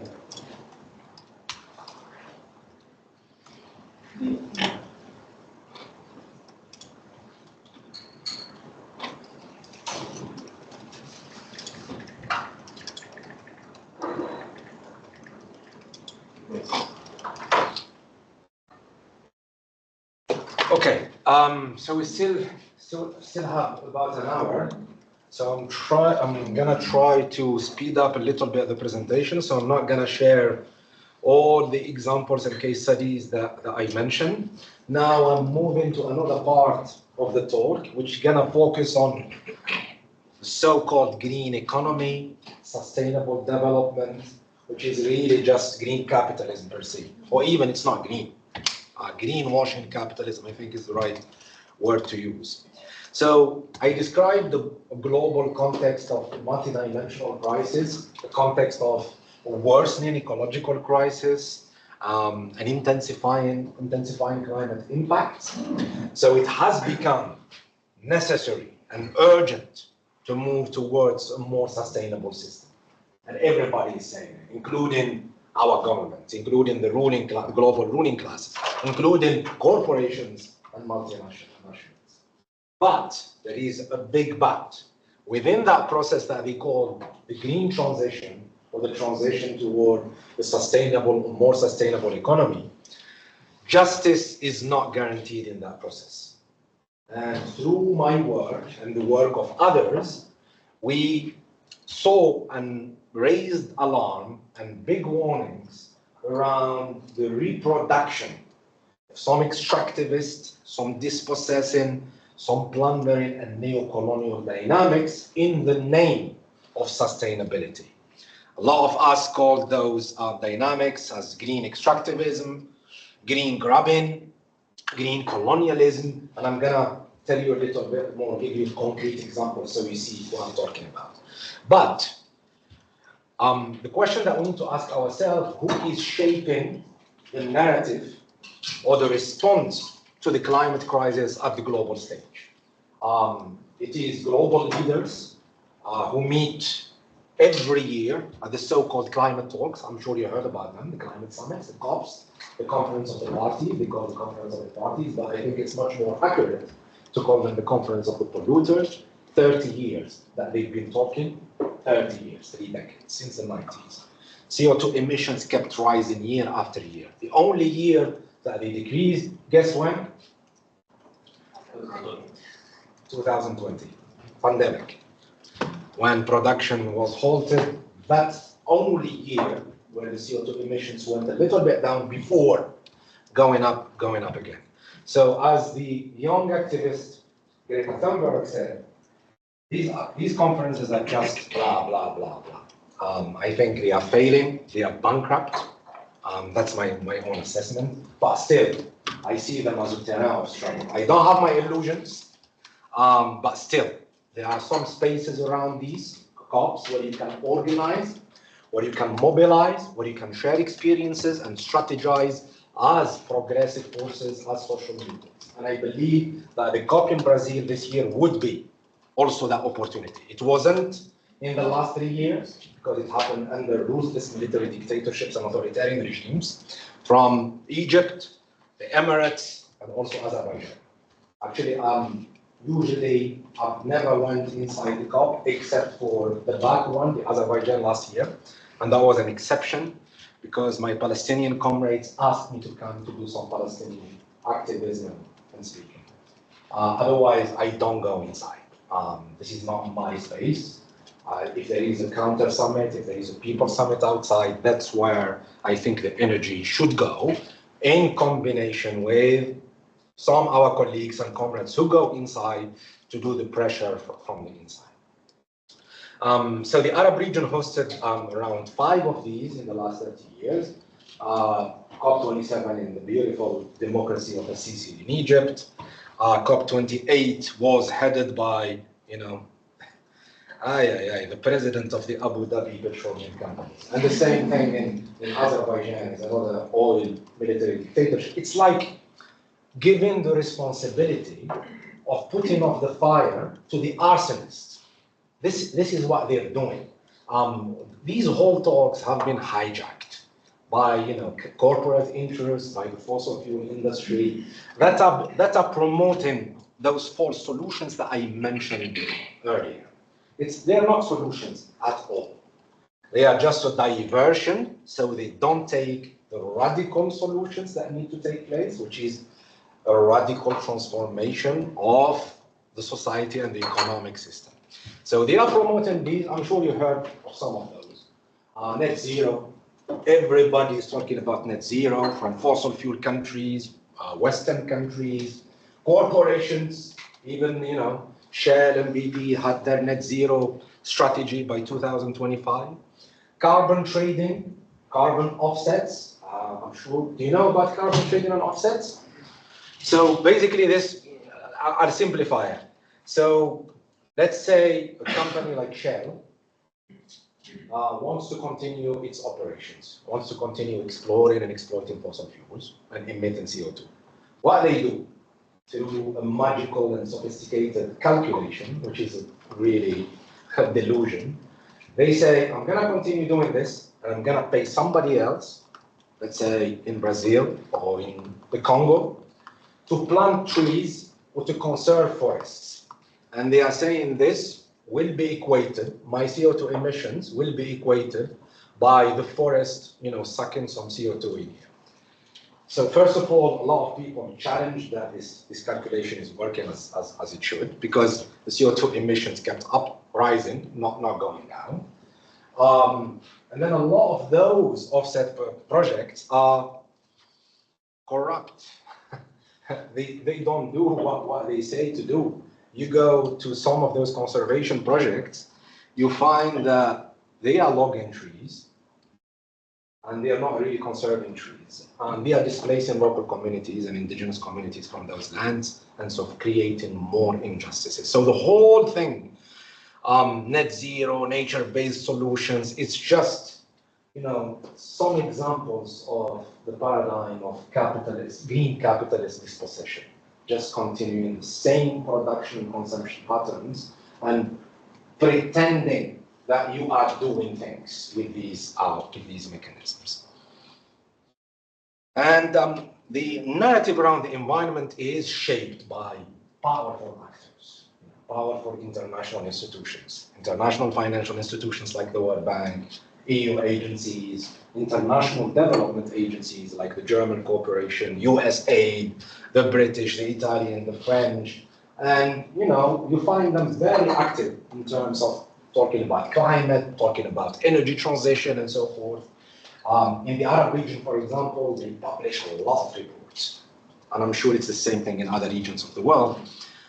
In Arabic, you organize conferences, but these actors are biased because they are aligned with the interests of the rich and powerful. First of all, the analysis does not take into account questions of class, questions of race, questions of gender, questions of power, who has to decide how society's resources are being distributed and used, and questions of colonial and neo-colonial legacies. The solutions that they propose are top-down, always coming from the so-called experts, as if the only experts are the experts of these agencies. And then they promote further privatization. That's their only solution. You know, liberalize your economy, privatize everything. Privatize land, privatize water, privatize food, privatize energy, and even privatize the atmosphere through the so-called carbon trading and carbon markets. That's what they are doing. They are commodifying nature. They are commodifying the air. So they make money out of it. They create a new value chain while pretending that they are doing something. So it's greenwashing, but also profiting from the crisis. So basically, these are the enemies of climate justice. Even if they pretend that they are doing something for the environment and climate, fundamentally they are the enemies of climate justice. These institutions, with the local ruling classes in my region, in other parts of the world, promote a kind of a colonial and orientalist environmental narrative. So there is an interesting author called Diana K. Davis, who wrote about environmental orientalism, looking at the colonial, specifically the European and British imaginaries of the environment in the Arab region. The environment of the Arab people at the time, in the 19th century, was presented as alien, you know, unstable, degraded, and of course degraded by the ecological savages, the native ecological savages, needing the input and the intervention of the white man, the civilizing mission. So they need to come and show you how to work the environment. That one iteration of that environmental orientalism is being promoted today is the terra nullius thing. The desert in the Arab region is a vast empty land, sparsely populated, representing an El Dorado of renewable energy. So Europe can continue its, can get its cheap green electricity and continue its energy intensive production and consumption pattern. That narrative is deceptive, is racist narrative. Because first of all, it ignores questions of sovereignty and property, who controls and who owns those lands and resources and for what purpose, but also masks the ongoing imperialist and neo-colonial relations between the North and South, ending up excluding local communities and workers from important decision-making in terms of the economic, energy, food systems, and in terms of how to use their land and their water. And there are many examples that I'm going to show you how this is being perpetuated, not just by capital, international and local capital.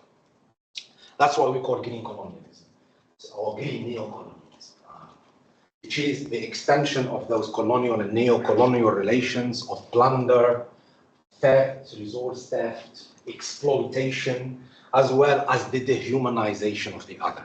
There is always a dehumanizing side of colonialism. And this is expressed by the externalization of environmental, health, socio-economic costs to one region, from one region of the world, which is the richest parts of the world, the cores of the system, the centers of empire, or the global north in general, to another part of the world, the peripheries of this world, to the global south. Basically, what you have is that the environmental, water, and energy priorities of one region of the world comes at the expense of another region. And when we talk about the energy transition, I don't think it's a transition per se.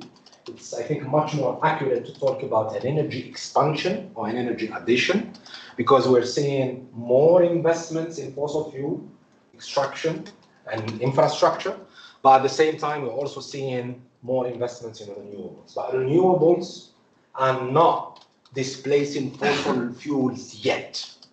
Most of the energy still comes from fossil. So you see green capital and fossil capital working hand in hand, intersecting, and more often, the companies, the fossil fuel companies, are also the ones who are investing in renewable energies, trying to dominate those value chains and dictate how that transition should look like and who should shape it.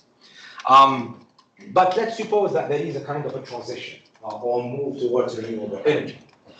Within the system that we are in, if we're gonna maintain the same production and consumption patterns, especially those in the north, the richest among us in the north, with some rich pockets in the south, if we're gonna keep that mode of production, we would need a lot of resources. So some people, mainly in the richest parts of the world, would have 2 or 3 electrical vehicles and feel good about themselves in terms of saving the environment. Because to manufacture the solar panels, the wind farms, the turbines, the electrical batteries and the electrical vehicles, you need a lot of resources. In terms of basic and rare metals and minerals, from copper to lithium to cobalt to nickel to graphite, and many, many, many others, what we call the strategic or the critical raw minerals. Like the European Union has the Critical Raw Minerals Act.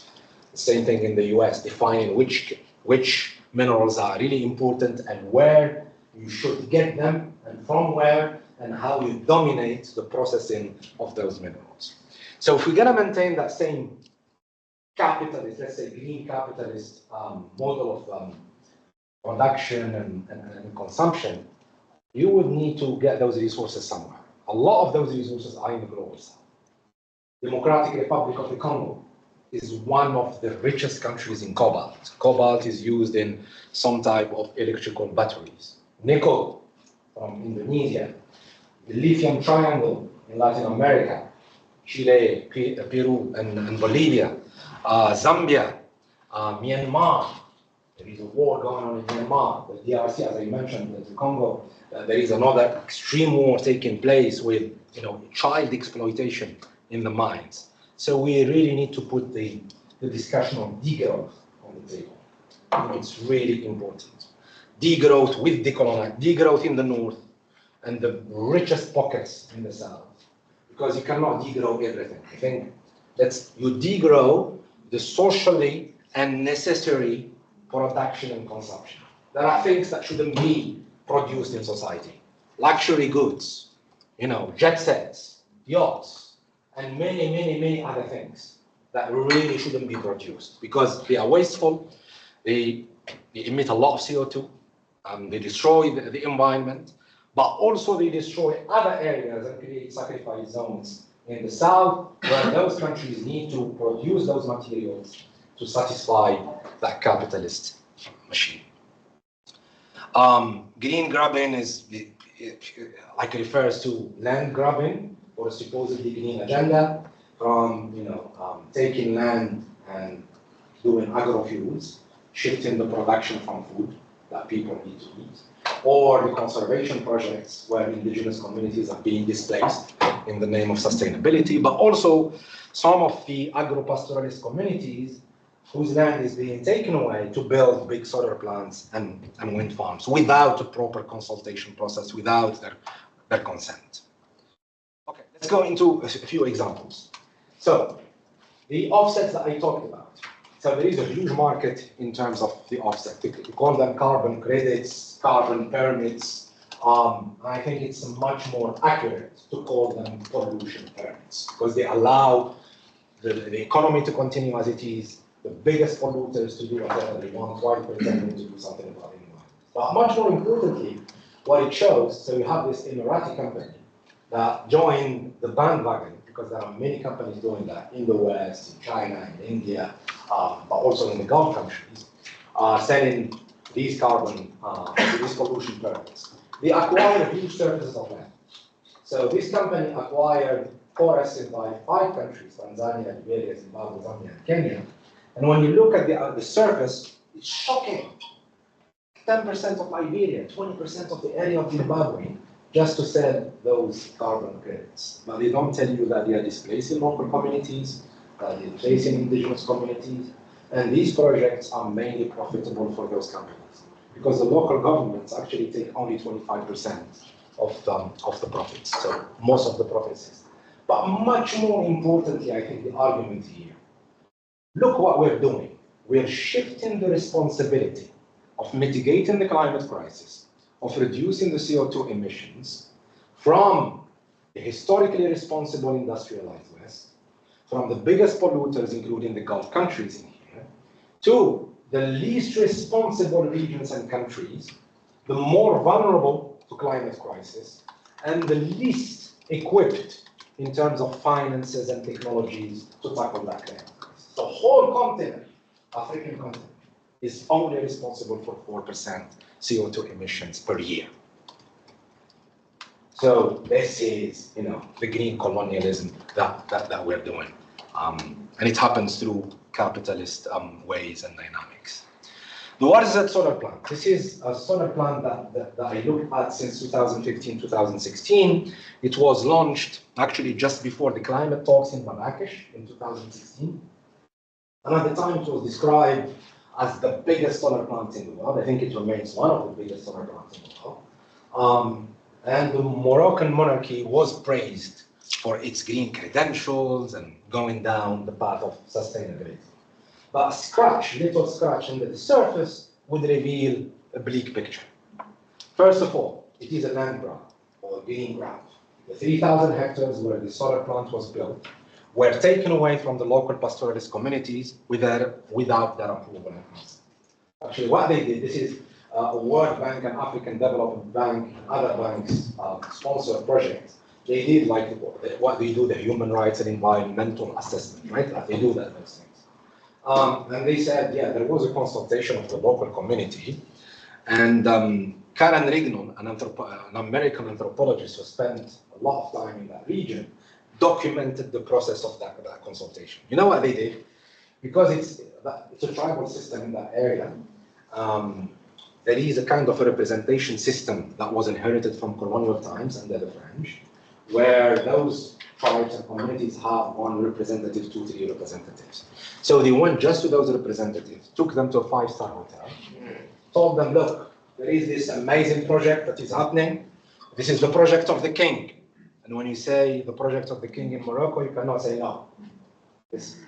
So they signed, but the local communities did not know, till the engineers and the civil engineers started surveying the area, and they started saying, what the fuck is going on? So they didn't know about it. This is a green grant. Second, this project is in private hands. So there is a privatization of renewable energy. And they call it they use euphemism. Our enemies, they use beautiful euphemism, public-private partnerships. I'm sure you heard of them. Sounds beautiful. What's wrong in a partnership between the public and private sector? Only that it is a euphemism for the privatization of profits, for the guaranteeing of profits for the private sector. In this case, it's a consortium of a Saudi company called Aquapower, a few Spanish companies, but also the Moroccan monarchy, because they have their hands in everything. The profits are guaranteed for that private. But you see a socialization of losses. In fact, this project has been losing money every year, 80 million euros a year since 2016. Who pockets the money? It's the Americans, not the American, Morocco. In a hugely indebted country like Morocco, this is a huge injustice, really a huge injustice. But even looking at the environmental credentials, that project that is using the technology called CSP, concentrated solar power, needs an extensive use of water. The water has been taken from the nearby dam. I've visited the area 3 times, and I saw with my own eye, it has dried because of the diversion to the solar plant, but also because of the effects of climate change in the region, drought. Yes, something from drought. So I'm sure you can at least agree with me that we need to ask questions about the environmental credentials of such projects, especially when people suffer from water poverty, and agriculture is suffering as well from the impact of it. Same thing with Middle solar plant, another big solar plant in Morocco being built right now that has been delayed with it. It combines 2 technologies, photovoltaic and concentrated solar power. The local pastoralist communities have been resisting it, have been protesting against it. Some of them have been jailed. And this pastoralist has been interviewed by one of our partners at Morocco. And this is the land in which we has been occupied. We don't. And this is an example like this, what is that solar plant of green extractivism, of green neocolonialism, but also decarbonization by dispossession, in reference to the David Harvey term that I used earlier, accumulation by dispossession in other sectors of the economy. It does not stop there. And I think all of this is documented in that book. By the way, that book, I'm just giving it by donations to a Palestinian charity, the Ghassan Abu Sitta Fund. I'm going to share the link after, so you can take a copy and you donate as much as you can. It's for the children of Gaza. Documents a lot of those dynamics.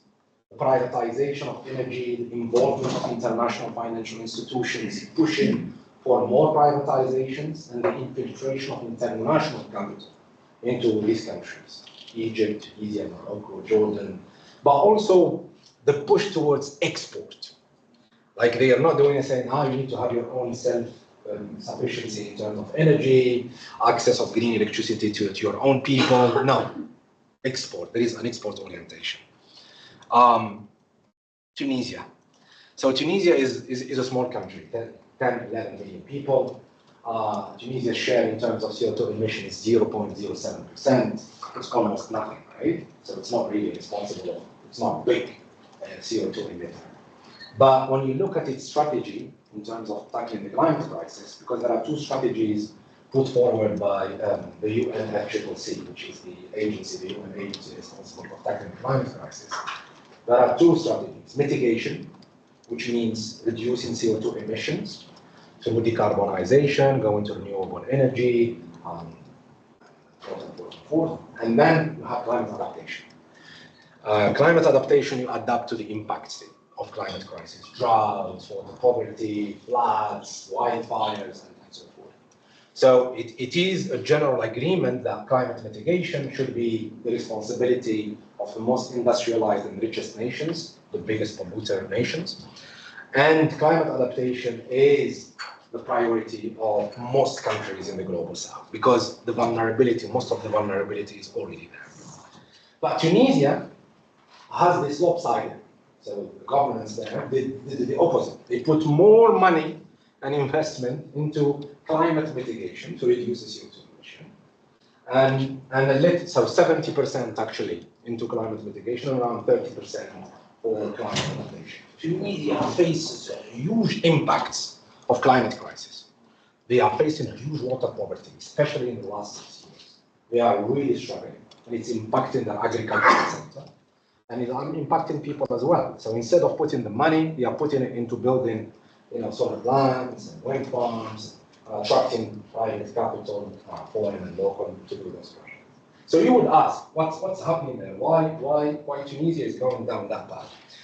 So the easiest liberal explanation usually is those countries are not democratic, mismanagement, corruption, they do not know how to rule themselves, There is some truth a little bit into the question of management, corruption. I'm not going to deny it, But the main responsibility is the input and the contribution from those enemies of climate justice that I mentioned earlier: the International Financial Institution, the International Development Agency, especially the German, GIZ, and the government, Western governments. They come to you, they tell you, open your government, we want the electricity from you, but do not allow migrants, please.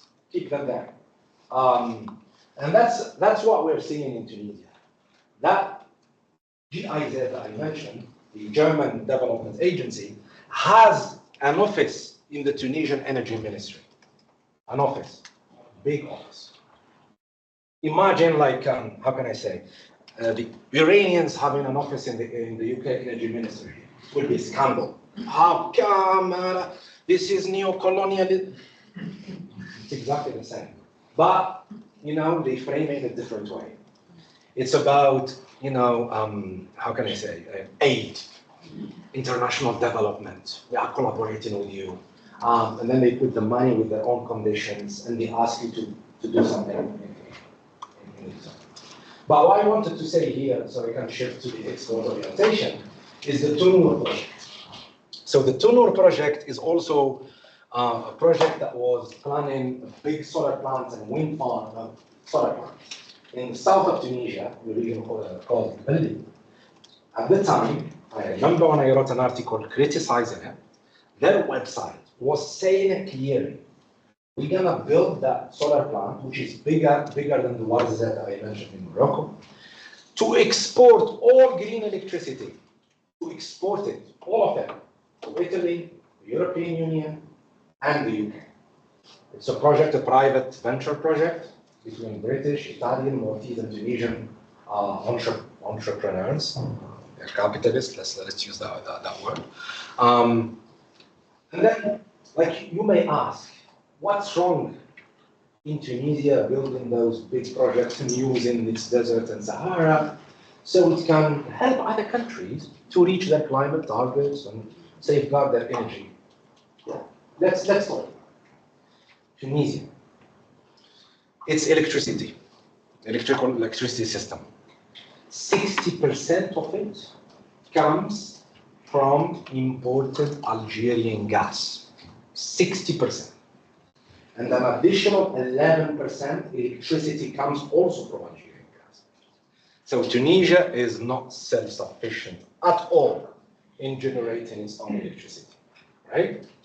So doesn't it make more sense to build those solar plants and wind farms and generate green electricity, so you can reach some kind of self-sufficiency, and at the same time you gain your own grid and economy.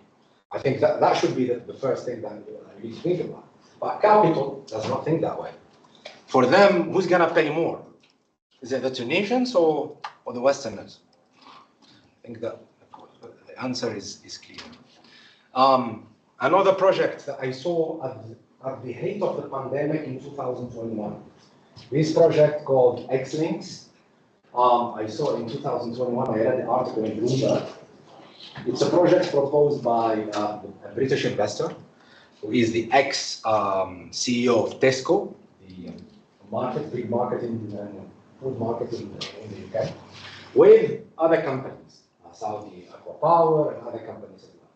They want also to build big solar plants and wind farms in southern Morocco and build 3,800 kilometers undersea cable to bring it to the UK, right?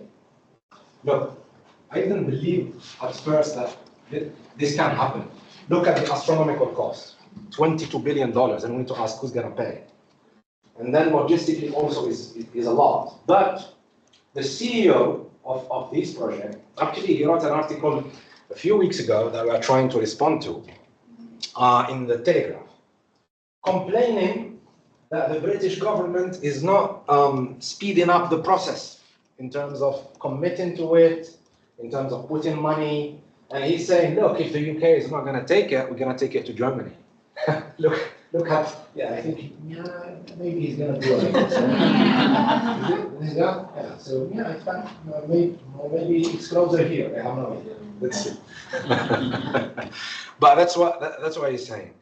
Again, Morocco compared to Algeria and Tunisia is much more advanced in terms of producing renewable energy, relatively. But still, 80% of its electricity still is generated from imported fossil fuels. It does not have its own fossil fuels, so it imports gas and coal.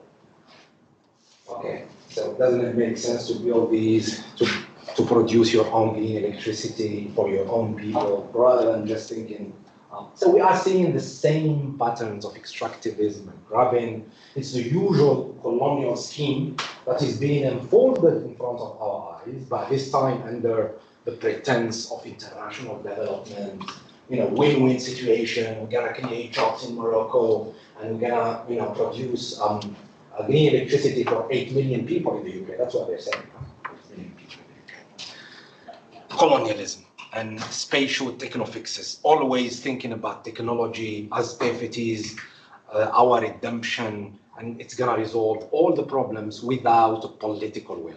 Technology will play a role. We need technology, but it needs to be within a political vision. If it's not within a political vision, it's just gonna continue, entrench the status quo, entrench dispossession, and plunder.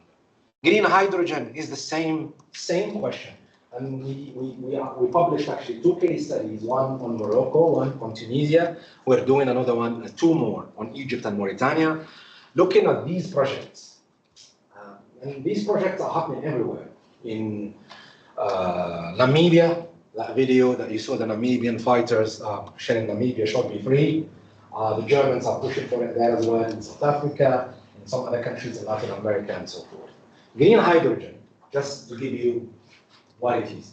It is being promoted as this magical bullet to the energy transition. It's going to replace gas. It's going to be used in home heating. It's going to be used in cars, in shipping, in aviation, and so forth. I don't believe that green hydrogen is going to play all these roles. Definitely it has a role to play, especially in those industries where you cannot use green electricity directly. So you need to burn green hydrogen. But the problem with it, and the problem with these projects that are being proposed in North Africa, first of all, those countries, as I said, they don't have energy self-sufficiency. So hydrogen needs water, desalinated water, needs green electricity, so you need to build big solar plants and wind farms. You use the green electricity to break the water molecule through a process called electrolysis. You generate hydrogen Hydrogen is the cleanest form. This is green hydrogen. So it needs water. These countries are semi-arid. Right? So instead of using the energy and the investment for those desalination plants for your own drinking water purposes and local agriculture, you're doing it to produce green hydrogen for export, by the way. It's not for local use, it's for export. It needs a lot of land. This project on its own, by total Iran, fossil fuel company, going on the bandwagon of green hydrogen, needs 180,000 hectares of land. It's larger than the surface of the Greater London area, larger. And we're gonna tell you the land is empty, there is nobody there. Bullshit. It's not true. So we are seeing like a reproduction of all those injustices in the name of sustainability. And those projects also are in private hands. It's the private sector that benefits. You create new green sacrifice zones in those areas. The people won't benefit. They tell you we're gonna create jobs. They're gonna create jobs in the first phase, 5 years or so to when you build the project. But then it's specialized jobs. It's engineers, it's technicians, and most of them do not come from those local areas, unfortunately. So I talked about this, so energy transition and energy expansion. I think it's much more appropriate to call it an energy expansion. And we've seen that in the context of the war in Ukraine. So Germany abandoned its climate targets suddenly and started, exploring for exploited coal, and then all the the Western governments started scrambling for other sources of gas, and they were pushing also for green hydrogen. So they were telling us, yeah, we need to stop importing gas from the dictatorship and the imperialist, imperialist Putin. They go and do similar things with the Algerian military dictatorship, the Egyptian military dictatorship, the settler economy of Israel, the authoritarian regime of Qatar. I'm not saying that they shouldn't be doing deals. I'm just contesting the liberal discourse and notion of human rights and democracy. It's just bullshit. It's about economic interests. It's about power dynamics. That's why it is. The struggle that we are seeing right now in Europe between so-called European Union and Russia is a power struggle. It's about economic interests. It's about geopolitical dominance. That's what it is about. It's not about human rights, democracy. This is just bullshit. And a lot of people started realizing that, especially in the global south. Like, we're really tired of that bullshit and lies and deception around democracy. And we should stop using, those arguments altogether. So I started saying that the region is a key nodal point, the Arab region is a key nodal point in global fossil capitalism, because the Gulf countries, Iraq, and other countries as well, Algeria, Libya, are big fossil fuel producers. Like the region on its own, especially the Gulf countries, remains at the center of the global hydrocarbon markets. 35% of oil comes from the region, 35%. So it is a really central node of global fossil capitalism. And there will be no transition without considering that region, without taking the dynamics in that region seriously. Just in the summer of 2021, the Saudi energy minister said, we are still going to be the last man standing, and every molecule of hydrocarbon will come out. Like, we are bent in extracting every droplet, but at the same time, they're not duped, they are not stupid. They are investing in renewable energy projects. Some people would say, this is just pure greenwashing. I don't think it's just greenwashing. They want also to have a say in that future, to dominate the value chains, to dictate what kind of projects, what kind of sources we're going to use. And it's the same with all other companies out in the world. So in the book, there is an important chapter by one professor who was used to teach here at SOAS. He's in Exeter now, Adam Hania. He's a great Palestinian Marxist. His specialty is fossil capitalism. He looks at the dynamics of capitalism also in the Gulf, so he's an expert on that. He wrote a chapter talking about the new East-East hydrocarbon axis. between the Gulf countries and East Asia, specifically China. There is a huge development projects in there. It's not just export of raw fossil fuels from Saudi Arabia, Emirates, and Qatar to East Asia, but it's also investment of a lot of Chinese capital in the Gulf economies, but also investment of Gulf capital in the East Asian economies. So it's creating, how can I say, an intermeshing and more dependencies that will constitute a huge challenge to the phasing out of fossil fuels. I want to finish by Palestine.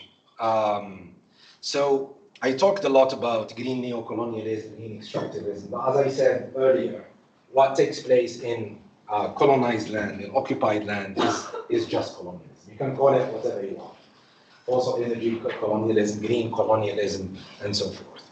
Israel, before, used that Orientalist and colonial environmental narrative that I mentioned earlier, the environmental Orientalism, when it portrayed Palestine pre-1948 as an empty, parched desert, which has become a blooming oasis. That's what they call it. We made the desert bloom. That's what they say. With the establishment of Israel, that environmental champion, an environmental steward caring about the environment, planting trees. The EJNA, the Jewish National Fund, has been planting trees on occupied land, on destroyed villages since 1948. Basically, a tree as a colonial weapon. And actually, that narrative that continues till today, it's used to greenwash colonialism, to greenwash settler colonialism, because it covers up the land theft, the war crimes, and it is manifested in various ways. Water apartheid, land grabbing, conservation projects, and so forth. Manaj Qayyir also wrote an amazing chapter in the book looking at how Israeli settler colonialism is greenwashing its image through also investments in renewable energies, water desalination. Israel is one of the champions of water desalination, but also agriculture, agribusiness. And she called some of the projects that are being signed and are being implemented between Israel and its Arab neighbors, eco-normalization. So normalization means in the region, my region, like you normalize relations with the enemy, with the state of Israel, with the settler colony of Israel.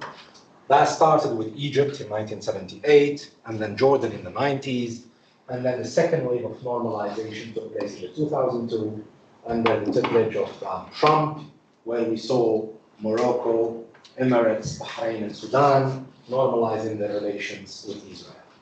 And many projects mushroomed since then, including in renewable energy. So she calls that eco-normalization.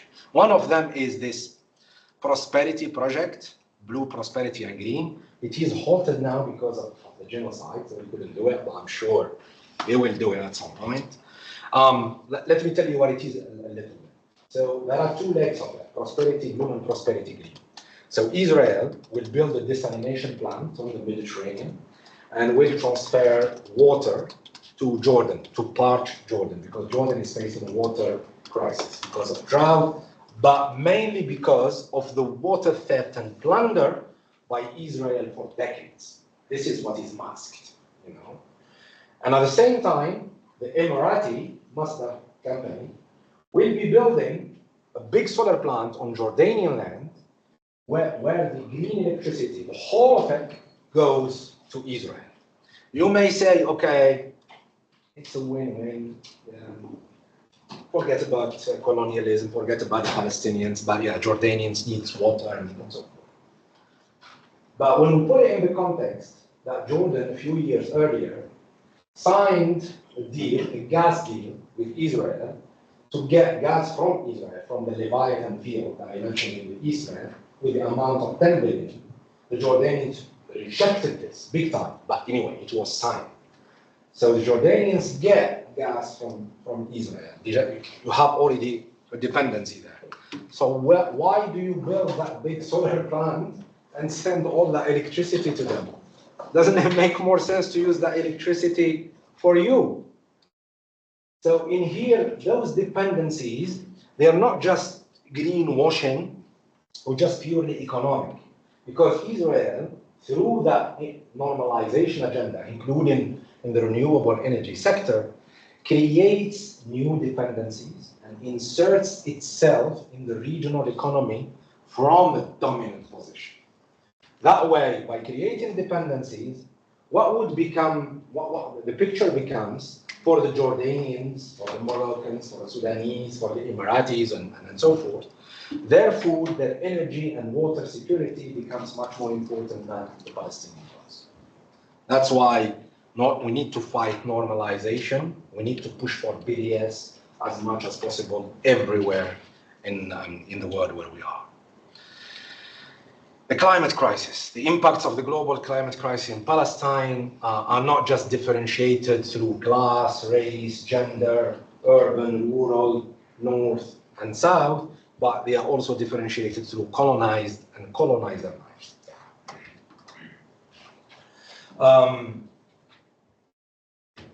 So Palestinians and Israelis inhabit the same terrain, but there is a huge disparity in the impacts and vulnerability. And there are many people who wrote about this. What we are seeing right now in Palestine is not just a genocide.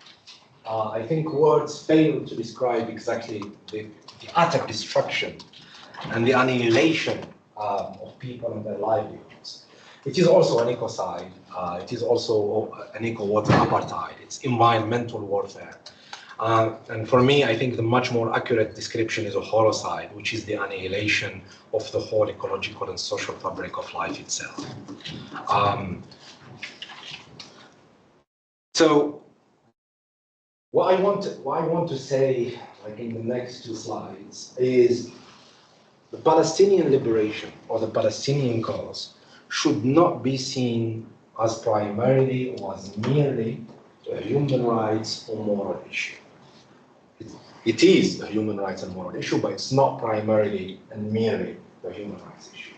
It is fundamentally and essentially a struggle against US-led imperialism and also against global fossil capitalism. And I'll tell you why. It's a simple political economy argument. The US hegemony and domination in the region is based on two key pillars. The first pillar is Israel as a Euro-American settler colony, which is a kind of an imperial outpost for the US and its allies to maintain their geo-economic interests, specifically around the huge fossil fuel reserves. The second pillar is the reactionary, oil-rich monarchies of the Gulf. Saudi Arabia, Emirates, Qatar, and others. The rapprochement between these two pillars, through the normalization agenda that I mentioned earlier, was pushed and encouraged by the US and its allies to insert Israel from a dominant position in the regional economy, but also to cement US imperialist design for the region and to push China out, because China is getting more interest in the region. So the US, that's why the US is really supporting Israel in this time, because it is a US imperialist advanced outpost. So based on this, Palestine liberation needs to be put into any global climate justice or environmental justice agenda. If you don't, you're missing the point. There will be no climate justice without the liberation of Palestine. There will be no climate justice on occupied and colonized land, whatever there is. So we need to put these struggles together. I think I spoke a lot. I know that we don't have a lot of time to go to a discussion. Maybe if you have any thoughts to share right now, otherwise we can talk over lunch. Thank you for listening.